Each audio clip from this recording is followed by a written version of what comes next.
Excelentíssimo senhor ministro-presidente, excelentíssimas senhoras e senhores ministros, excelentíssimo senhor procurador-geral, excelentíssimas senhoras e excelentíssimos senhores advogados. Hoje estou aqui para fazer sustentação oral no agravo interno, no agravo em recurso extraordinário 1.238.915. A recorrente é portadora de visão monocular, ou seja, ela enxerga de apenas um olho. Ela foi acometida de toxoplasmose ainda na infância, tendo essa doença atingido a sua visão. Ela praticamente não enxerga do olho direito, ela tem a visão de 20/300 na tabela de Snellen nesse olho direito, embora tenha a visão normal no seu outro olho. Ocorre que o padrão normal de visão no ser humano é a visão binocular, porque é a visão binocular quem vai dar a dimensão de profundidade, de tridimensionalidade. Se as senhoras fizerem a experiência de tampar um dos olhos e tentar dirigir, os senhores vão ter problema, porque a percepção de profundidade modifica. Por exemplo, tentar tampar o olho e tentar pegar um copo, um objeto, os senhores e as senhoras vão perceber que existe uma diferença. A pessoa se adapta, mas ela não tem o padrão normal de visão do ser humano, que é a visão binocular.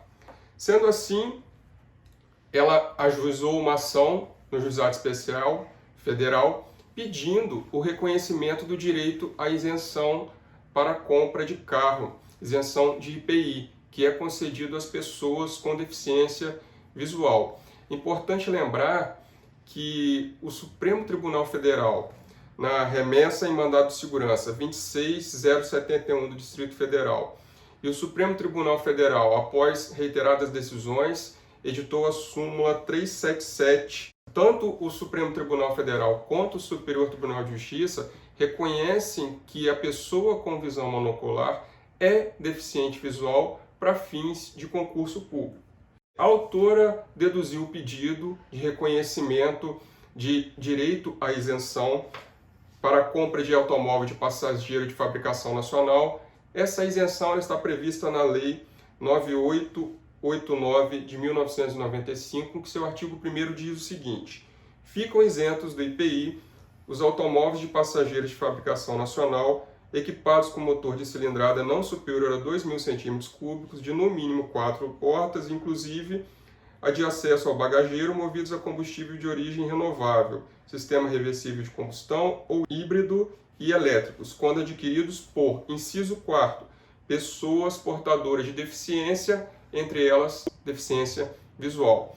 Ocorre que o parágrafo 2º do artigo 1º dessa lei diz o seguinte: para a concessão do benefício previsto no artigo 1º, é considerada pessoa portadora de deficiência visual aquela que apresenta acuidade visual igual ou menor que 20/200, tabela de Snellen, no melhor olho, após a melhor correção ao campo visual inferior a 20 graus, ou ocorrendo simultânea de ambas as situações. Ou seja, a lei de isenção traz um conceito de deficiência visual em que uma pessoa, embora seja até totalmente cega de um dos olhos, a recorrente ela tem 5% de visão, mas mesmo que a pessoa seja totalmente cega de um dos olhos, se o outro olho ela tem a visão normal, ela não se enquadra nesse conceito de deficiente visual. O pedido foi então julgado improcedente, e é importante aqui eu fazer uma breve leitura de uns trechos tanto da sentença quanto do acórdão da turma recursal. Quando o pedido foi julgado improcedente, o juiz assim decidiu: trata-se de ação ajuizada,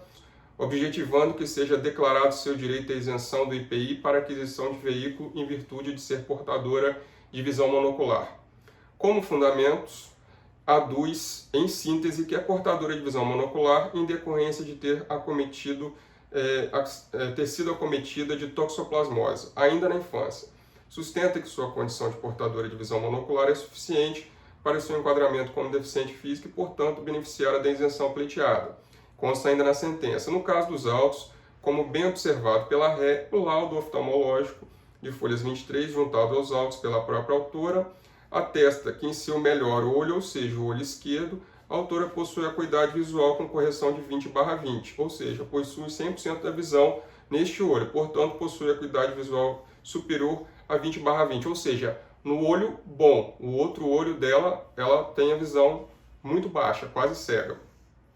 De igual maneira, a pretensão de ser reconhecida como deficiente física por ser portadora de visão monocular, o que lhe assiste razão, conforme precedentes do Egrégio Superior Tribunal de Justiça. Ou seja, o juiz reconheceu que lhe assiste razão ela ser reconhecida como deficiente visual, conforme precedentes, só que para fins de isenção não reconhece, não induz ao reconhecimento de que faz jus à referida isenção, pois havendo normas específicas sobre a matéria de isenção, essas devem prevalecer, consoante se manifesta a jurisprudência. A sentença foi objeto de recurso à turma recursal que manteve a sentença. Eu vou citar aqui parte da sentença do acórdão em relação à parte fática. Compulsão das provas trazidas aos autos, verifico que a situação da parte autora, constatação de ser a mesma portadora de deficiência visual, já foi analisada pela sentença recorrida, que assim dispôs. A turma recursal repete parte da sentença. E, ao final, destarte, a sentença recorrida analisou a questão acertadamente, pois a norma não isenta a cegueira unilateral, ou seja, o acórdão também reconhece que a autora, ora recorrente, tem cegueira unilateral em um dos olhos, mas considera o deficiente visual aquele que possui problema grave de visão em ambos os olhos. É dizer, a norma garante o benefício para o praticamente cego, ou seja, para a pessoa que possui visão menor ou igual a 20/200 no olho com melhor acuidade.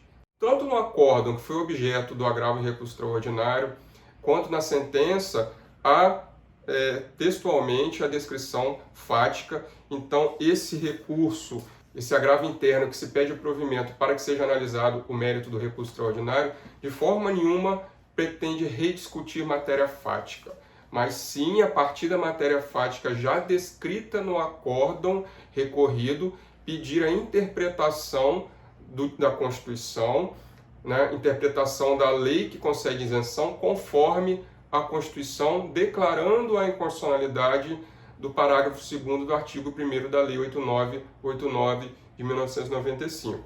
É importante citar que tanto a sentença quanto o acórdão se apegaram muito à questão do artigo 111 do Código Tributário Nacional, que diz que a legislação em matéria de isenção ela deve ser interpretada literalmente. Então não poderia se fazer essa interpretação de que a pessoa com visão monocular, apesar de ter reconhecido que ela é deficiente visual, não entendeu aplicável a regra de isenção. A questão de direito aqui tratado decorre de apreciação de matéria constitucional. Há uma análise de constitucionalidade do parágrafo 2º do artigo 1º da Lei 8989/95, tá? Que é uma lei tributária que, contrariando os artigos 109 e 110 do Código Tributário Nacional, que estabelecem que a lei tributária não pode tratar de institutos de direito público, direito privado, pode apenas aplicar os respectivos efeitos tributários.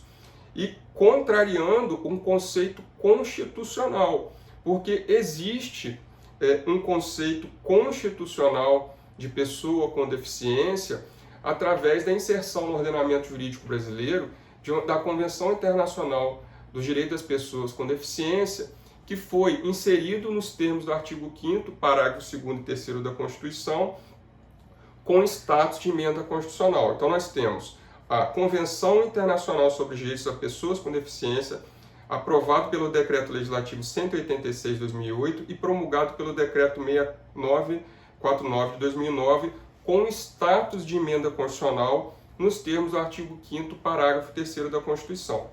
E esse decreto, em seu artigo 1º, diz o seguinte: pessoas com deficiência são aquelas que têm impedimentos de longo prazo, de natureza física, mental, intelectual ou sensorial, aí a visão entra nessa situação, os quais em interação com diversas barreiras podem obstruir sua participação plena e efetiva da sociedade com igualdade de condições. Ocorre que a Lei Federal 8989 de 95, no seu parágrafo 2º, quando estabelece o conceito de deficiência visual considerando os dois olhos, ele restringe, porque se a pessoa tem a visão em apenas um dos olhos, ela não tem o padrão normal de visão. Tá? Então, a lei tributária concede isenção às pessoas com deficiência visual, mas indevidamente estabelece um conceito de pessoa com deficiência visual que é incompatível com o conceito constitucional. A lei tributária não poderia estabelecer conceito de deficiente, caberia à lei tributária apenas estabelecer os requisitos para isenção, ou seja, carro de até 2.000 cilindradas, a pessoa pode exercer o direito à isenção a cada 3 anos, mas não estabelecer quem é ou quem não é deficiente. Isso foge da competência da lei tributária. Nós temos aqui várias leis no direito brasileiro que tratam da pessoa com deficiência. É importante lembrar que a lei tributária que concede isenção, na realidade, ela apenas repete um texto do regulamento da Lei 7853 de 1999, que foi a primeira lei brasileira que tratou de pessoas com deficiência. E ela diz que deficiência é toda perda ou anormalidade de estrutura ou função que gera incapacidade para o desempenho de atividade dentro do padrão normal para o ser humano, artigo 3º, inciso 1. E depois o decreto que regulamenta essa lei estabelece a questão do critério do melhor olho, que é o critério que é copiado e colado na lei de isenção. Ocorre que o Supremo Tribunal Federal, interpretando sistematicamente a lei e o respectivo decreto, concluiu que a pessoa com visão monocular ela é sim deficiente porque ela não tem o padrão normal de visão, então ela deve ser tratada como deficiente. É o mesmo texto que está repetido na lei de isenção. Ocorre que, por força do artigo 111 do Código Tributário Nacional, que diz que a lei que concede isenção se interpreta literalmente, até então não existe nenhum precedente favorável para se reconhecer a isenção para as pessoas com visão monocular. É importante lembrar que nos termos da convenção, o portador de visão monocular ele é deficiente visual, porque a visão normal em apenas um olho gera impedimentos de longo prazo de natureza física, os quais a interação com diversas barreiras podem obstruir sua participação plena e efetiva na sociedade em igualdade de condições com as demais pessoas, e a normalidade da visão, que gera incapacidade para o desempenho da atividade dentro do padrão considerado normal para o ser humano, que é a visão binocular.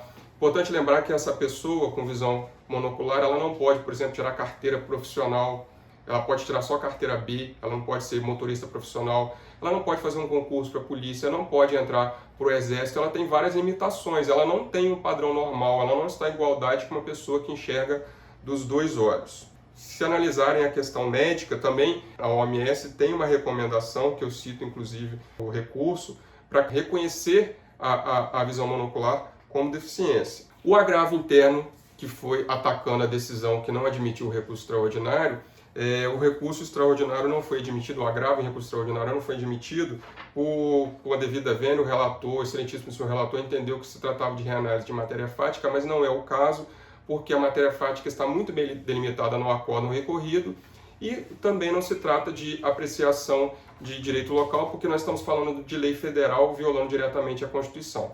Sendo assim, peço que seja dado provimento ao recurso para declarar a inconstitucionalidade do parágrafo 2º do artigo 1º da Lei 8989 de 95, fazendo uma interpretação conforme a Constituição para reconhecer a pessoa com visão monocular o direito à isenção de IPI concedido às pessoas com deficiência visual. Obrigado.